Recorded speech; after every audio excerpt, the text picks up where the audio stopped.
Okay, I haven't been tagged or anything. I actually was watching SteveBenway's top five tagging, and he said he's not really going to be tagging anybody. So I decided to do this as a kind of like unofficial tag, mainly just to get into the whole YouTube community spirit anyway.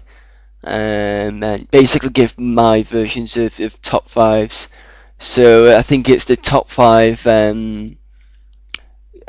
video game characters, top five systems, game systems, and top five games.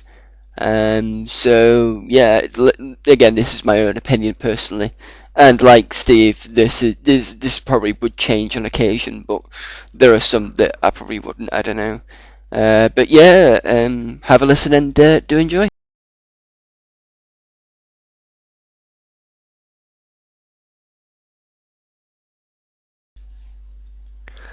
So yeah, it's Elaine Governor-Marley from the Lewis Casart's Monkey Island series, and she's just one of those kind of heroines that well, she she can pretty much look after herself, which is what I like in women usually anyway. But she does it so well, and can't really falter at anything, and she's just so laid back and hey, she's a governor of a mansion as well. Yeah, but yeah, definitely much better than Lara Croft in my opinion. To be honest, I think Lara Croft's a bit too overrated. Especially look, I got big tits. It's like yeah, so what? Yeah.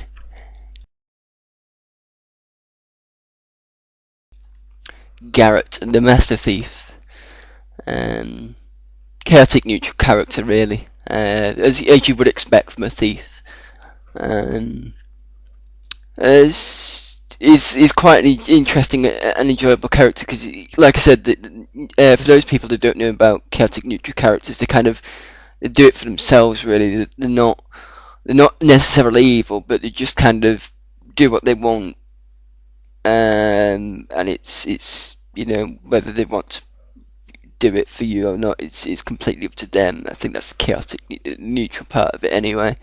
Um, yeah, I mean, in the I think the second one of this series, the Metal Age, he ends up picking up a mechanical eye, which I think he can move in different places, but he can certainly zoom around, so you can see different areas when you're busy trying to pick off certain guards that are really far away.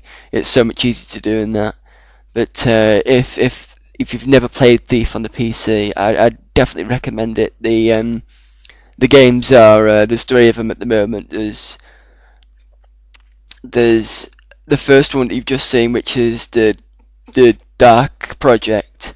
The second one, which is the Metal Age, and the third one, which is called Deadly Shadows. The third one originally I didn't like the idea of because they dropped the whole idea of a huge sword, which you could you were pretty much on par with the rest of the guards, and you could pretty much like fight with them. And then the third one decided to give you a shitty little kind of like blade.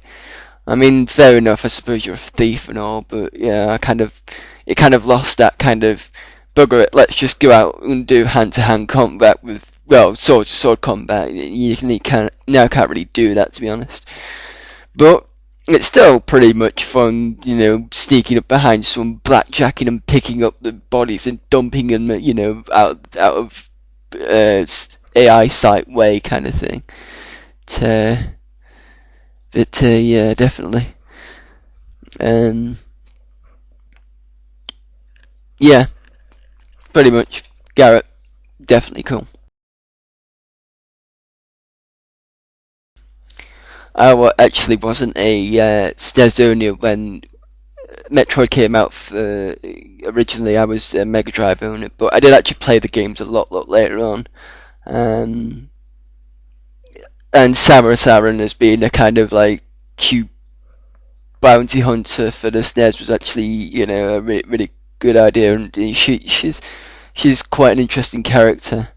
And in fact, actually, Metroid was the first game I think to feature a female video character lead. Anyway, that was a surprise for a lot of people, because you didn't find that out till the end of the first game, which I don't have quite happily don't mind saying anyway, because if you know who Samus Aran is, then there's no point. If you were there the first time round, it's one of those things, really. So.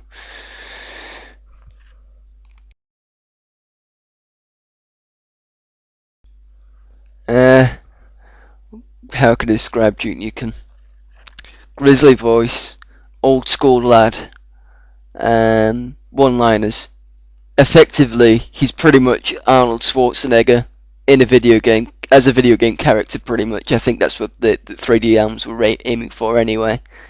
Although Lo Wang, which is from Shadow Warrior, is pretty much the next implementation of Duke Nukem, but I don't think they continue with him anyway.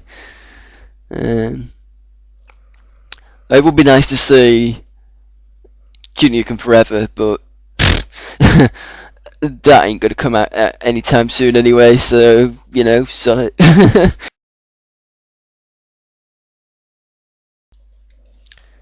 Sephiroth from Final Fantasy VII.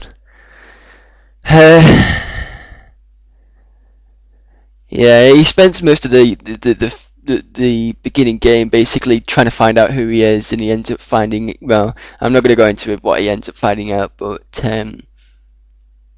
the first thing that did it was seeing Cloud Strive's memories of him, and you end up fighting with him, as in side by side, and you're watching this guy with a fucking huge sword hitting 3,000 to 5,000 hit points straight away and no messing, and as you're dying easily, he's picking you up on life 3, which is basically resurrection and full health straight away.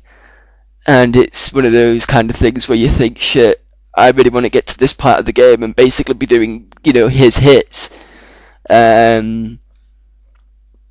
I know a mate of mine who she will be playing these Final Fantasy games, and you could pretty much tell by this point she's already got characters that are hitting 3,000 points, which is really, really cool. But then again, she does spend most of the time kind of spending ages in one area, just maxing out her characters pretty much. But once I get back into playing Final Fantasy VII again, when I pick it up, I'm basically going to try my best and damnedest to max out Cloud, so he's doing pretty much the same damage and stuff. It's going to take me a while, but it'll be one of those kind of thank God I've finally done it things. But yeah, Sephiroth is absolutely completely amazing, and I think the best scene most people saw was him basically walking through flames really cool, like, yeah, what the fuck, yeah, Sephiroth is just one of those just amazing characters that I don't think I'll ever be equal to be honest.